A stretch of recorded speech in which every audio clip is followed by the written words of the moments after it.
Movie games are a tricky area, with some terrible titles out there.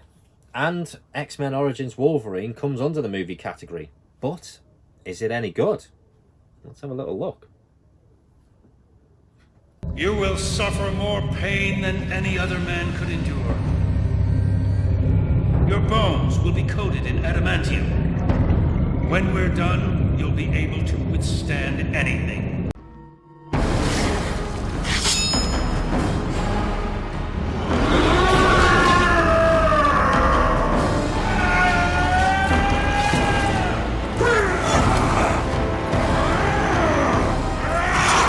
I didn't hesitate to buy this when it came out, as I actually liked the film.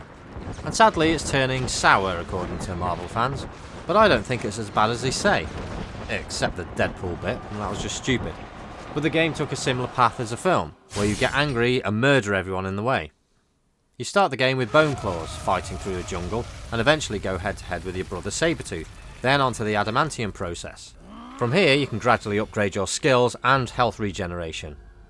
It's a generic leveling up system which will slowly build up throughout the game. Wolverine has a light attack and a hard attack which can be used in multiple sequences to perform devastating attacks. He can also grab enemies and throw them, as well as block, dash and dodge. The key thing here is he can lunge attack, and this will be your primary move against all enemies. Lock onto an enemy and lunge towards them and shred them. There are many variations of attack moves, and these can be found in the pause menu along with power upgrades. Most of these are too hard to remember, especially when you're in a huge battle scene, but alternating between buttons will perform different attacks. Time a block right and you can counter the enemy's attack and gain the advantage to take them out. A well-timed block can also deflect rockets back to the sender. Wolverine's health will begin relatively weak to begin with, but upgrades will help out.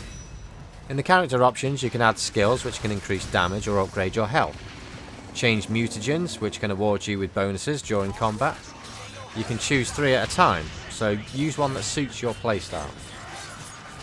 Reflexes, which upgrade automatically, and these help you kill a particular type of enemy quicker the next time you confront them.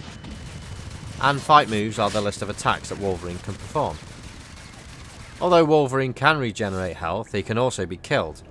Taking too much damage, just like any other game, will eventually kill you. So you need to learn what the enemy's weaknesses are, and what their attack moves are, and learn when to block. Wolverine also has special moves which perform a short burst of rage. Holding down R2 and choosing a symbol button will unleash a fury attack. Things like the Claw Cyclone helps out a lot when surrounded. You have a feral sense too, which can highlight the way to go if you lose track of where you are, or it will show you what can be interacted with, such as control panels or ledges to climb. But is this game any good? There won't be many times where I'll recommend a movie-based game, but this is a good one. It follows the film nicely, with a few extra scenes and different characters just to pad it out a bit. But it has all the elements you need. If you take Wolverine out of this game, then it'd be as generic as most third-person games of its time. But with the amount of violence and limb chopping going on, it makes you want more.